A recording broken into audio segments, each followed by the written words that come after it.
Why dismissive avoidants choose their own comfort first. There is one behavior that confuses partners of dismissive avoidance more than almost anything else.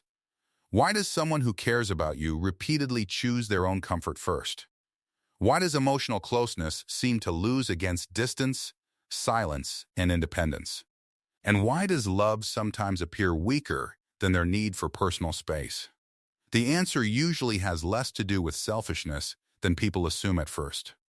For dismissive avoidants, emotional comfort often feels directly connected to emotional survival. Their nervous system learns very early that dependence creates danger rather than safety. They slowly develop the belief that needing people creates vulnerability and disappointment. Because of that belief, self-reliance becomes more than a preference over time. It becomes the emotional strategy they use to feel safe in relationships. Many dismissive avoidants learn that emotions were problems to be managed quietly. They learned that asking for support often led to criticism or rejection. They learned that vulnerability created discomfort instead of connection and understanding. As a result, independence became the safest emotional place they could find. The problem is that this survival strategy follows them into adult relationships. When intimacy increases, the nervous system often mistakes connection for emotional risk. The closer someone gets, the stronger their discomfort can become internally. What looks cold from the outside often feels overwhelming from the inside. This is why dismissive avoidants frequently choose comfort over emotional closeness. Comfort feels predictable, while intimacy often feels uncertain and emotionally demanding. Distance feels safer, because distance reduces emotional expectations and responsibilities immediately. Space feels calming, because space allows them to regulate overwhelming feelings alone. Independence feels familiar, because independence protected them for many years before. The tragedy is that their partner usually interprets this very differently. The partner sees emotional withdrawal and assumes love is slowly disappearing. They see silence and assume interest has suddenly faded away completely. They see distance and assume the relationship means very little to them. Meanwhile, the avoidant often believes they are simply protecting themselves emotionally. They are trying to reduce internal pressure rather than create external pain. Unfortunately, those two experiences collide inside almost every avoidant relationship eventually. The partner moves closer, while the avoidant quietly moves further away emotionally. The partner seeks reassurance, while the avoidant seeks breathing room and space. Neither person feels understood, and both begin feeling increasingly frustrated instead. Dismissive avoidants often prioritize emotional comfort without consciously realizing they do it. The choice happens automatically, before logic even enters the conversation sometimes. A difficult conversation appears, and they suddenly need space immediately. Conflict appears, and they suddenly feel exhausted or emotionally overwhelmed. Commitment discussions appear, and they suddenly become busy with other priorities. The nervous system moves toward comfort long before reflection can happen. That comfort often comes through distraction, work, hobbies, or physical distance. These choices temporarily reduce anxiety and create a feeling of control. The problem is that temporary relief often creates long-term relationship problems. The issues remain unresolved, while emotional distance slowly continues increasing over time. Partners begin feeling invisible, unimportant, and emotionally abandoned by the relationship. The avoidant often feels confused by these reactions and frustrations. From their perspective, they simply needed time to process things quietly. They cannot understand why their partner feels so deeply hurt instead. This misunderstanding creates one of the biggest relationship struggles imaginable. One person experiences distance as safety, while the other experiences it as rejection. One person seeks closeness to feel secure inside the relationship emotionally. The other seeks distance to create that exact same feeling of security. Both are trying to feel safe, but using opposite emotional strategies entirely. Dismissive avoidants also fear losing autonomy inside serious relationships over time. Freedom often feels connected to identity and emotional stability for them.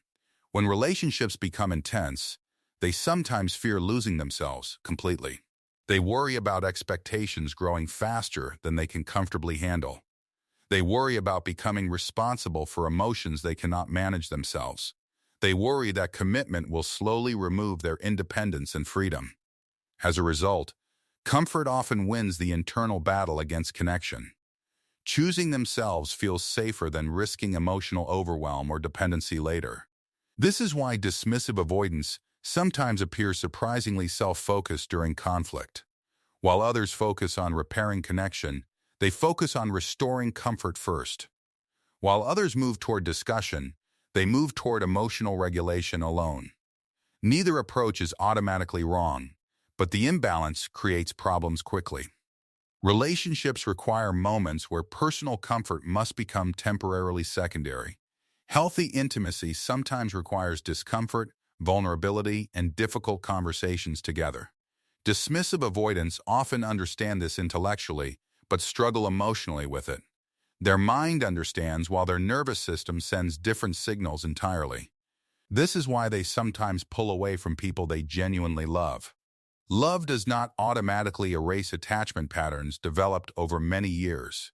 Strong feelings and strong avoidance can exist at exactly the same time. That contradiction confuses both avoidants and their partners tremendously. Many dismissive avoidants even feel guilty about their own behavior patterns. They recognize the pain their actions create for people they love. They simply do not know how to respond differently under pressure. When stress rises, old coping mechanisms usually return very quickly. The body chooses familiarity, even when familiarity creates new problems later. Healing begins when avoidants become curious about their reactions instead. Instead of asking how to escape discomfort, they ask why it exists. Instead of immediately seeking distance, they learn to remain emotionally present longer. Instead of protecting themselves from vulnerability, they slowly practice tolerating it safely. Growth rarely happens through comfort alone in any relationship dynamic. The same comfort that protects them can also limit them greatly. Emotional safety cannot be built entirely through distance and independence forever. Eventually, intimacy requires risk from both people inside the relationship. It requires staying present when leaving would feel easier emotionally. It requires conversations that create discomfort before they create understanding later. It requires choosing connection even when distance feels safer temporarily. That process feels unnatural to many dismissive avoidants in the beginning. But every healthy relationship eventually asks for this emotional courage. The goal is not abandoning independence or personal space completely.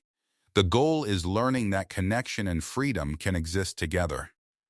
The goal is realizing that vulnerability does not automatically create danger.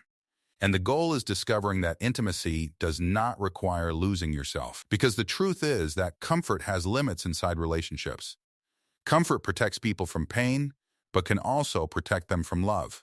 Comfort can prevent rejection, but can also prevent true connection entirely. And sometimes the very thing keeping dismissive avoidance safe is also keeping them lonely. That is why dismissive avoidants choose their own comfort first so often. Not because they do not care, and not because they are heartless. They choose comfort because comfort feels familiar, predictable, and emotionally safe. But healing begins when safety becomes larger than simple self-protection alone. Because the strongest relationships are not built on comfort by itself. They are built when two people learn that vulnerability can be safe too.